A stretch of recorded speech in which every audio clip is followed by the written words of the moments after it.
painting that divided the nation back in 1973, and it's been a torrid 43-year love affair since then. But if one senator has his way, one of the NGA's most iconic artworks could be flogged off for some sweet, sweet moolah. It began with a masterpiece, a man and a forbidden love. Very tall Prime Minister Gough Whitlam bought Jackson Pollock's abstract expressionist masterpiece, Blue Poles, for $1.3 million in 1973. Art hoax. Too high. Ridiculous. The press were outraged. It seemed that any money would be spent on art, let alone as much money as this. The nation was befuddled at first, but with time it was won over by the stripy seductress. It's remarkable that a painting made in the 50s could still animate and outrage a country the way that it does. Since then, millions of Aussies have seen the splattery siren. But now a fresh-faced senator wants to drive us apart. It's not Australian, and my preference is to use the money to pay down debt. Great idea, but at its current value of $350 million, you'd have to sell 1,344 blue poles to clear the national government debt, which might be why the finance minister isn't having a bar of it. It is a national art treasure, and I can't see it being sold. So what other national icons could we cash in on? How about sponsorship rights to the Sydney Opera House? Or a theme park on top of Uluru? That'd rake in the cash. Nicole Kidman's almost worth a Jackson Pollock. Why don't we sell her? The thought of selling blue poles, to me, is madness. This is a picture that speaks of a moment in Australian history.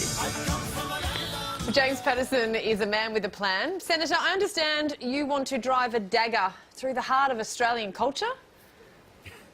Harsh, but yes. I'd like to sell blue poles, which is worth $350 million, not because it isn't a great piece of work, a great piece of art, but because $350 million is a lot of money for a painting. Yeah, it's a lot more than the $1 million we bought it for.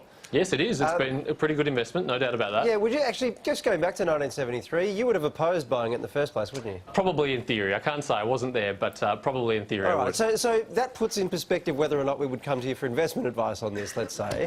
I guess so. But I have to say, well, it's probably unique in an art piece that's returned such a good return on investment. You don't hear too often about art returning this good investment. It's great that it has, but I think generally the experience would be below the level of inflation rather than above, as this has been. Right. Well, so this is a uniquely good investment, you've just said, and yet we want to sell it. And this is what I don't understand. It's outperformed the stock market. It still makes money because people come to see it. It drives tourism. People go into the gallery to see it, for example. It's now on loan in the UK. They give us stuff in return. It drives more tourism.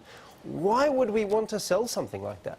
Well, I'd like to see a full accounting of that to determine actually whether it is profitable for the Australian government. I'm not convinced it would be with the security and insurance costs alone. But I think we should sell it because we've got $470 billion of gross debt and we pay $1.3 billion every month in interest. And in an economic climate like that, I don't think we can afford such a lavish thing as a single painting worth $350 million. Hey, the other thing you've done now, this is incredible, because a lot of our viewers are saying painting, schmainting, who cares? But you have also suggested cutting funding to sport, like in Australia. Don't you ever want to be voted for again? Well, I think, seriously, do we think that taxpayers' money should be taken off them to fund professional sport, which is pretty well funded from people's own pockets already? I think that's a serious question we should be debating. But there'll be little girls watching right now, like, that watched Lakeisha Patterson winning gold at the Paralympics. They're so inspired to go and do that. That wouldn't have been possible without government funding. There's a lot of different ways you could get that value back. For example, you could have a HEC-style system for the Australian Institute of Sport. So people who do really well and prosper as athletes, the top 1% of athletes, they could pay back some of the value of the investment that the Australian government and taxpayers put in them while they're at the AIS. Yeah, why should they miss out on the opportunity of starting their adulthood with massive debt? Why should they miss out? I hear you. I'll tell you what a great place to invest public funds would be in school teachers, and we all agree with that. Yourself, you went to McKinnon Secondary College, I believe. Did you have a favourite teacher in your time there? Oh, not me personally, but there was a great teacher at the school who was a real exemplar for everyone else. Yeah, who was that? Oh, that was Georgie. Georgie! Senator, I didn't have the joy of teaching you, but I can see you are a fine young human being from coming from that school. You get my vote. Very kind. I appreciate that. Senator, we do appreciate your time. Thank you so much. Appreciate it. Wow. So, hang on.